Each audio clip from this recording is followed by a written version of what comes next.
আচ্ছা, তুই যে এই জঙ্গলে যাস, জি যদি মনে কর যে সাপে যদি তোরে কামড় দেয়, জি তাহলে তুই কি করবি? এরকম পাটা দিয়ে তারপরে এই দোয়াটা পরে কি দোয়া?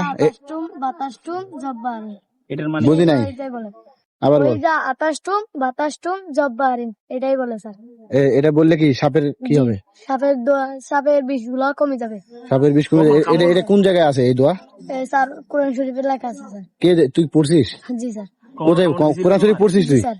এ কি আমার কয়? আম্মুই জানে স্যার, আমার আম্মু সবটাই পড়েছে। কোরআন শরীফ পড়ে তোর এটা শিখাই দিছে? জি স্যার।